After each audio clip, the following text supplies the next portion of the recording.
मटका किंग सुरेश भगत हत्येप्रकरणी 6 दोषींना जन्मठेपेची शिक्षा सुनावण्यात आली आहे। मुंबई सत्र न्यायालयानं दोषींना शिक्षा सुनावली। आताची ब्रेकिंग न्यूज।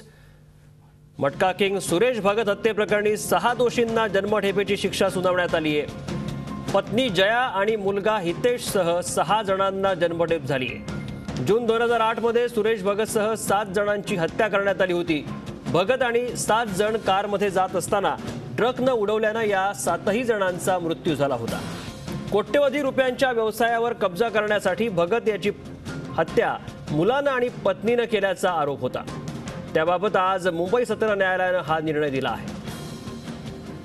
अजित मांढरे आमचे प्रतिनिधी आपल्यासोबत आहेत, त्यांच्याकडनं सविस्तर माहिती घेऊया। अजित, काय नेमका निर्णय दिलाय?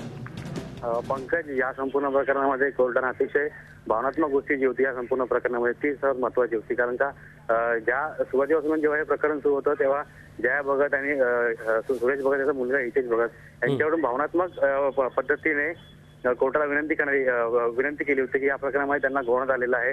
मटका किंग आणि जो मटकाचा व्यवहार चालतो त्या व्यवहारामध्येच आमच्या वडिलांची आमच्या वडिलांची हत्या झालेली आहे। आमच्या वडिलांची हत्या आम्ही केलेली नाहीये, आम्हाला या संपूर्ण प्रकरणामध्ये बळी बनवण्यात आलेलं आहे असा भावनात्मक प्रकार जो होता तो कोर्टाने पूर्णपणे खोडून काढलेला आहे। कोर्टाने स्पष्टपणे सांगितलं, क्राईम ब्रांचने जे पुरावे सादर केले, पोलिसांनी जे पुरावे सादर केले त्याचबरोबर कोर्टाने संपूर्ण खटला चालवला, त्यामध्ये कुठेही असं आढळलं नाहीये हितेश भगत, जया भगत आणि त्याचे 4 साथीदार जे होते त्यांनी जे सुरेश भगत यांची हत्या केलेली आहे हे असं संपूर्ण आढळलेलं आहे। आणि याच पार्श्वभूमीवर कोर्टाने त्या 6 जणांना जन्मठेप सुनावलेली आहे। जे 6 आरोपी होते त्यांच्या वकिलांनी आणि त्या स्वतः आरोपींनी देखील कोर्टाला विनंती केली की निदान आम्हाला आमचं जे कुटुंब आहे किंवा आमच्यावर ज्यांचं उपजीविकेचं साधन आहे आम्ही त्याकरता तरी आम्हाला किमान 5 ते 5 वर्षाची किंवा 10 वर्ष शिक्षा द्यावी।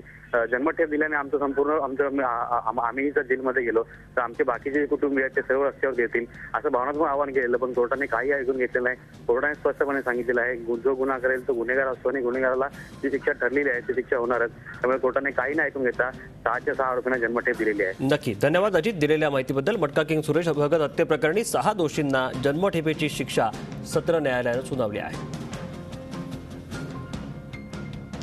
झी 24 तास एक पाऊल पुढे।